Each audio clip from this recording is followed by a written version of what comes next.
So how do you do the punching and the noise sound? Very often when we do strumming, we are much more aware of when we're actually having a chord ring out than when we are actually doing muted strokes, or right? Those are as important. Or the right. So if I'm going.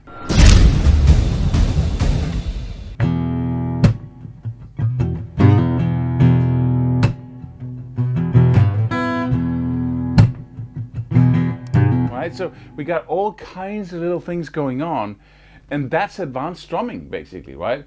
Because we can go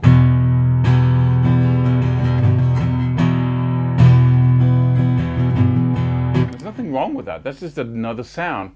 But once we get into the muting and the ghost strokes and the punching the body of the guitar, it gets really interesting in my perspective. So how do we do it? Well, the first thing I started out with was actually, no matter what I played, I was suddenly able to, after some practice of course, suddenly able to hit the 1, 2, 3, 4, 1, 2, 3, and that's, you know,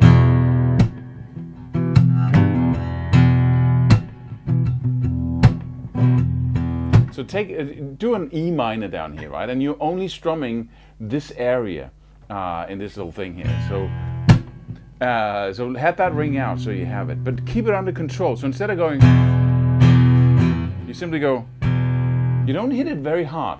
I hold my pick very lightly when I do this in order to not get too much sound, and the tip of my index finger, my nail, is actually hitting the strings more than my pick, but that's because I have such a hard pick.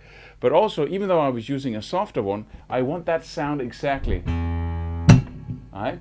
And then you just go down. And then the next strum is basically just you anchoring your hand, PC bone, right there, where the low E string meets the bridge. That's why you're hitting it. And instead of just going down, you also go in towards the body a little bit. Right? So we go.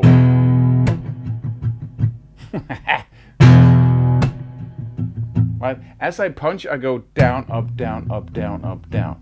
Very low, almost completely muted. So, right? So, down, up, down, up, down, up, down, right? It's just a,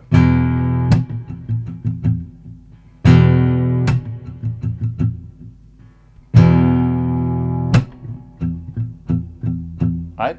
And then I go, so I just basically pick, you could say, the note in the 3rd fret and pull it off down to the open E string, right?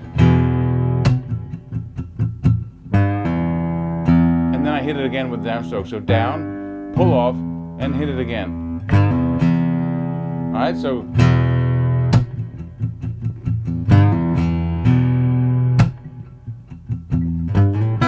The second time around, I don't go, I go, oh, right? So I hit the note in the 3rd fret, slide it all the way up to the 5th fret, and then I hit the 2 top strings with an upstroke, right? So.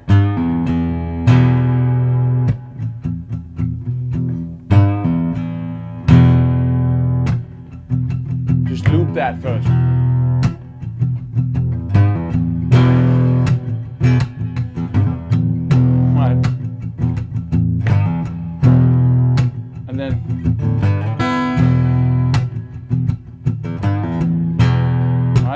Once you get into this, you've got that first thing down. You need your foot to do like ba taka saka taka tak be do ba saka taka taka tak ba da dee ba, right?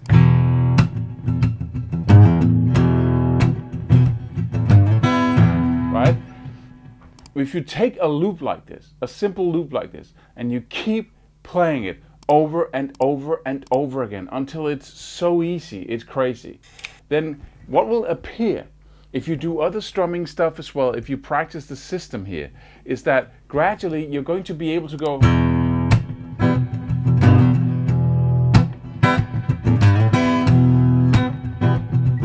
right? Because once you have that tight connection with the instrument, where you go, right, instead of going, right, which is fine, but you know,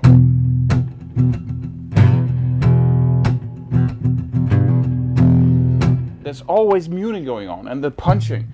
And the challenging thing about this technique is that every time I hit the string with a punch, I'm actually going down into a palm muting position.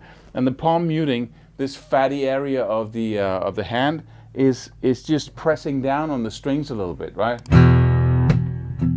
So I'm right there all the time. So what you might want to practice is going, right? So you don't go, oh, no, so hitting that exact spot.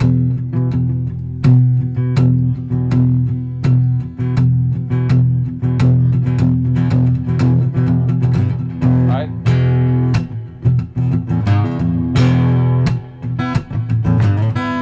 Right?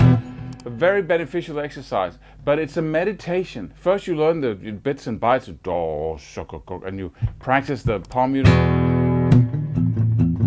Right, palm muting right there with the punch, right? And once you have that down, you keep doing it, keep doing it, keep doing it, and then gradually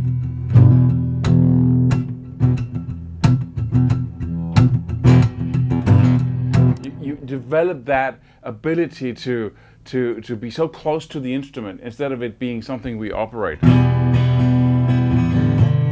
Nothing wrong with that. But when you can go back and forth between these,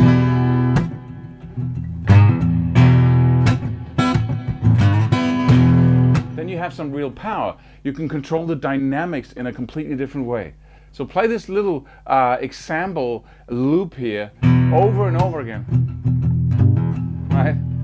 And have fun with it. And as you know, I've alluded to in some other videos on YouTube, that it's a good idea to buy an electric guitar, even though you are mostly playing an acoustic, if you are, or vice versa, right? Because you can sit with an electric guitar in front of the TV and go, right, and you can hear what's going on enough, but you don't have to, you don't have to buck the other people you're watching that movie with, or whatever you're doing in front of the TV, right?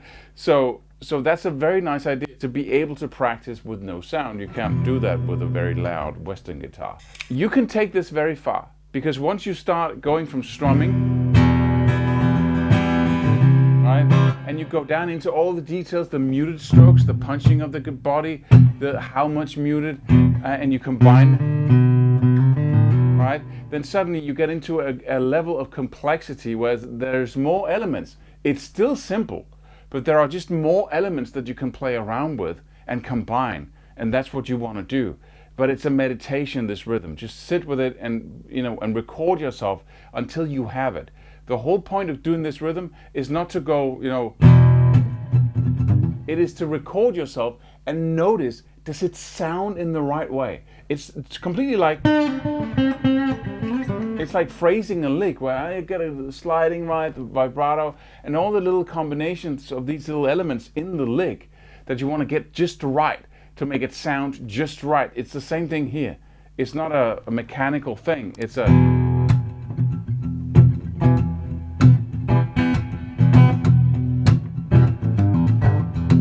right? And then gradually you can develop that over and over again and put more things to it. And now you're actually improvising.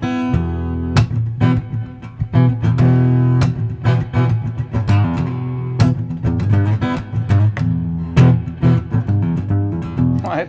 And can go on and on like that and really have fun creating music in the moment.